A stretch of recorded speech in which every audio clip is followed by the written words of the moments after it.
जय श्री कृष्णा दोस्तों। कैसे हो आप? आशा करता हूँ आप और आपके परिवार में सभी खुश होंगे, स्वस्थ होंगे। दोस्तों, आज मैं आपके सामने एक ऐसा तावीज़ और एक ऐसा जंतर है जे अगर इसको आपने सिद्ध कर लिया, इसकी ज़्यादा कोई मेहनत भी नहीं है, लेकिन अगर आपने ये सिद्ध कर लिया तो इसमें 33 कोटि देवता ब्रह्मा विष्णु महेश सभी देवताओं के बीज अक्षर इसमें संग्रहित हैं। और ये बहुत ही इसकी कितनी प्रशंसा की जाए। ये हर काम करता है, हर काम। इसको पहनने से गरीब से गरीब व्यक्ति भी, दुर्भाग्यवान व्यक्ति भी सौभाग्यवान बन जाता है। उसका भाग्य इस तरह से चमकने लगता है कि दिन प्रतिदिन उसकी उन्नति अपने आप होना शुरू हो जाती है। धन के मार्ग ऐसे ऐसे उसके सामने मौके लगने लगते हैं। धन कितने बहानों से उसको मिलना स्टार्ट हो जाता है। लेकिन दोस्तों, इस यंत्र को मैं सिर्फ टाइम वेस्ट ना करें अपना। इस यंत्र को आप, इस वीडियो को देखकर आप ज़्यादा मन देखो। इस संसार में बहुत कुछ है, बहुत सारी साधनाएं हैं, बहुत सारे तंत्र हैं, बहुत सारे यंत्र हैं, बहुत सारे टोने टोटके हैं। लेकिन आज की ज़िंदगी में इंसान के पास इतना टाइम नहीं होता कि वो 41 दिन के चिल्ले करे। तो फिर भी चिल्ला कामयाब हो या ना हो तो भाग्य पे डिपेंड करता है। देखो, मैं जो भी बोलता हूँ सच बोलता हूँ। तो आज जो ये यंत्र है, इसको आप जो भी मेरा ये वीडियो देखेगा, मैं आपसे यही रिक्वेस्ट करता हूँ कि इस यंत्र को ज़रूर सिद्ध करें। सिर्फ 11 यंत्र रोज़ की लिखनी है। जी, 11 यंत्र आपने 11 दिन लिखने हैं। रोज़ाना आप शाम को ये 11 यंत्र लिखोगे। सोमवार के दिन ये स्टार्ट करने हैं, जहाँ पूर्णमासी को स्टार्ट करें, जहाँ फिर होली, दीपावली, नवरात्रों में कभी भी शुभ मुहूर्त, जहाँ कोई अच्छा सोमवार पड़े जिसमें कोई गंडमूल ना पड़े हों, जो शुद्ध हो, तो या स्वार्थ सिद्धि योग में इसको शुरू करें। तो अपने नज़दीकी किसी पंडित से इसकी जानकारी ले लें। तो उस दिन भद्रा ना हो। सोमवार कोई भी हो सकता है शुक्ल पक्ष का, लेकिन भद्रा काल वाला, उसमें भद्रा हो तो फिर ये जंतर जागृत नहीं होगा। दीपावली वाले दिन भी आप इसको शुरू कर सकते हैं। भोजपत्र पर आपने, अगर आप एक यंत्र आप भोजपत्र पर लिख लेना, बाकी आप जो पहला दिन पहला यंत्र होगा वो आप भोजपत्र पर लिखकर अपने पूजा रूम में स्थापित कर दें। एक लाल कपड़ा थोड़ा सा बिछाकर उस पर चावल पुष्प इस पर चढ़ाकर इसकी पूजा करनी है 11 दिन। और बाकी के 11 यंत्र आपने रोजाना आप सफ़ेद कोरा कागज़, जो जिसमें कोई लाइनें ना हो, वो कागज़ लेकर उस पर आपने अनार की कलम से, और अनार की कलम किस तरह से बनानी है वो पहले अच्छी तरह से सुन ले। उसमें कोई लोहा नहीं लगना चाहिए। जैसे कि हम जो कोई भी हम कलम बनाते हैं किसी लकड़ी की, तो उसमें हम मैक्सिमम क्या करते हैं कि ब्लेड या छुरी चाकू से उसको काटते हैं, छीलते हैं। तो उससे क्या होता है कि उस कलम की जो शक्ति है वो ख़त्म हो जाती है लोहा लगने से। कभी भी आप कोई भी यंत्र ये गुप्त रहस्य नहीं बताएगा कि जो यंत्र वाली कलम बनाई जाती हैं किसी भी धातु की, बहुत प्रकार की कलमें बनाई जाती हैं।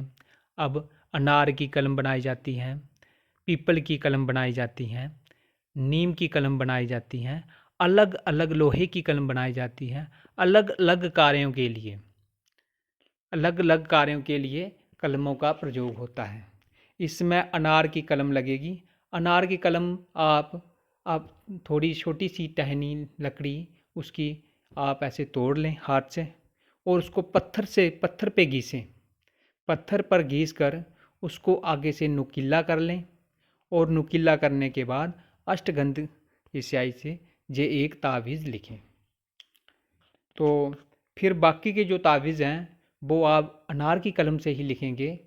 तो इसमें केसर और अष्टगंध अष्टगंध केसर में गंगा जल बनाकर आप पहले ही स्याही तैयार कर लें। एक डिब्बी में थोड़ा सा केसर डालें, अष्टगंध डालें डालें और उसमें थोड़ी सी खुशबू के लिए इत्र डाल दें।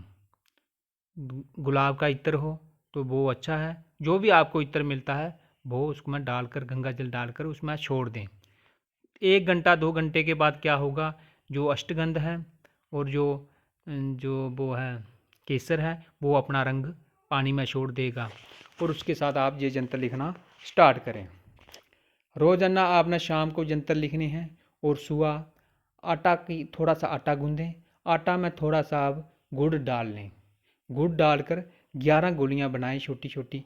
इसको फोल्ड कर उसमें आटे की गोली में डालकर ये आपने मछलियों को खिलाना है। 11 दिन तक ब्रह्मचारी व्रत का पालन करें, झूठ ना बोलें, जहाँ तक हो सके तो कम बातें करें और सूतक मूतक का ध्यान रखना है। किसी के घर सूतक है तो वहाँ पर आप ना जाएंगे 11 दिन की आपकी साधना चलेगी। और जब आप ये जंतर लिखोगे पूर्व दिशा की ओर मुंह करके एक दीपक जलाओगे, धूप जलाओगे और जो जंतर आपने पहले लिखा पूजा में रखा है पहले उसकी पूजा करोगे। तो सबसे पहले आप यंत्र लिखने उस यंत्र की पूजा करके ओम नमः शिवाय की आप एक माला जाप करेंगे। आप अपने कुल देवता को प्रणाम करें, अपने गुरु महाराज को प्रणाम करें, उसके बाद ये जंतर लिखें। अब इसकी प्रयोग विधि, एक जंतर आप स्वयं के लिए लिखें। आपकी जितनी भी रुकावटें हैं सब खत्म हो जाएंगी। इस जंतर को लेकर आप जहाँ भी जाओगे आपकी जीत होगी। बिगड़े हुए कार्य आपके अपने आप बनना स्टार्ट हो जाएंगे। इस जंतर को आप शुभ मुहूर्त में लिखकर एक जंतर अपने घर के बाहर जो चौखट होती हैं वहाँ भी इसको चिपका दें। इससे ये होगा कि आपके घर में कोई भी जादू टोना, जहाँ कोई भी बुरी बला नेगेटिव एनर्जी आपके घर प्रवेश नहीं करेगी। तो इसी तरह एक जंतर बनाकर आप अपनी दाहिनी भुजा में चांदी के ताबीज़ में डालकर पहन लेंगे। इस तरह से अगर जो बच्चा पढ़ाई में कमज़ोर हो तो उसको एक जंतर बनाकर गले में पहना दें। कोई औरत बीमार हो तो जो बीमारी डॉक्टरों से दवाइयाँ खा खा के आप थक चुके हों, तो कोई आराम ना लगता हो, तो उसको क्या करना है, अपने 7 जंतर बनाने हैं। बिना कुछ खाए सुहा कुल्ला करके गंगा जल लेके मिश्री, गंगा जल और तुलसी का एक पत्ता ये पानी में डालकर गंगा जल में इस यंत्र को आपने कलम आप पहले एक जो बनाई है वो फॉरएवर चलेगी, संभाल के रखें उसको। कोरे कागज़ पर आप ये जंतर बना के दे दें और उसको सुबह वो पानी पीना, वो पानी में घोल कर उसमें थोड़ी सी मिश्री डाल दें गंगा जल में और एक तुलसी का पत्ता। 7 दिन में उसको कोई भी खिलाया पिलाया, कोई भी पुरानी से पुरानी बीमारी होगी, कुछ भी जादू टोना चौकी आती होगी, नष्ट हो जाएगी। 7 जंतर उसको सुबह खाली पेट पीने के लिए दे दें और एक जंतर उसकी बाएं भुजा में, दाहिनी अगर कोई मर्द हो पुरुष हो तो उसको दाएं भुजा में, अगर कोई औरत हो तो बाएं भुजा में या गले में डालने के लिए दे दें। जिन औरतों को बार बार गर्भ गिर जाता है तो उनके लिए ये रामबाण है। दोस्तों, समझने के लिए इशारा काफ़ी है। इस जंतर से आप हर एक काम कर सकते हैं। जिसको माइग्रेन की समस्या रहती है, सिर दर्द रहता है, तो उसके लिए भी आप ये 7 जंतर उस बंदे को दें सुबह पीने के लिए और एक जंतर उसको तेल जो होता है ना, तेल सरसों का तेल उसमें दे दें, उसमें डाल किसी एक बोतल में उस यंत्र को डाल दें और वो उस तेल की मालिश करते रहे। 1-2 दिन में ही उसको उसकी जो माइग्रेन की समस्या है वो जड़ से समाप्त हो जाएगी। और जिस भाइयों को कभी कभी सूल होता है, खाना नहीं पचता है, तो उनके लिए भी ये 7 यंत्र उसको घोल के पिलाने के लिए दे दें और 1 यंत्र उसको पहनने के लिए दे दें। आप इस यंत्र से कोर्ट कचहरी में अगर किसी का कोई केस लगा हुआ है, वहाँ पर भी इसका प्रयोग कर सकते हैं। तो लेकिन उस यंत्र को लिखने की विधि थोड़ी अलग है। उस यंत्र का जो निर्माण है वो मंगलवार के दिन किया जाता है। मंगलवार के दिन भद्रा होनी चाहिए। भद्राकालीन मंगलवार आप नीम का पत्ता मुंह में डालकर फिर लोहे की कलम से इस यंत्र को फिर आपको जो केसर और जो अष्टगंध से नहीं लिखना है, फिर कोजले की स्याही से आपने वो स्याही तैयार करनी पड़ेगी। फिर कोर्ट कचहरी में विजय प्राप्त करने के लिए, शत्रु पर विजय प्राप्त करने के लिए 4 चरस्तों की थोड़ी थोड़ी मिट्टी ले आएं और कोजला होता है शमशान घाट का थोड़ा सा, वो कोजला उसमें पीस लें और लोहे की एक कील लेकर उसको कोरे कागज पर आपने यंत्र का निर्माण करना है। मंगलवार के दिन भद्राकालीन किसी पंडित से पूछ लें कि मंगलवार को भद्रा कब आ रही हैं, कौन से मंगलवार को भद्रा आ रही हैं। तो फिर आप इस तरह से उस यंत्र को आप क्या करोगे, कोर्ट कचहरी वाला जो यंत्र है उसको अपनी दाहिनी भुजा में डालकर आप उसमें जिस शत्रु के साथ आपका केस चल रहा है उसका भी यंत्र के पीछे नाम लिखा जाएगा और इस यंत्र की पूजा की जाएगी।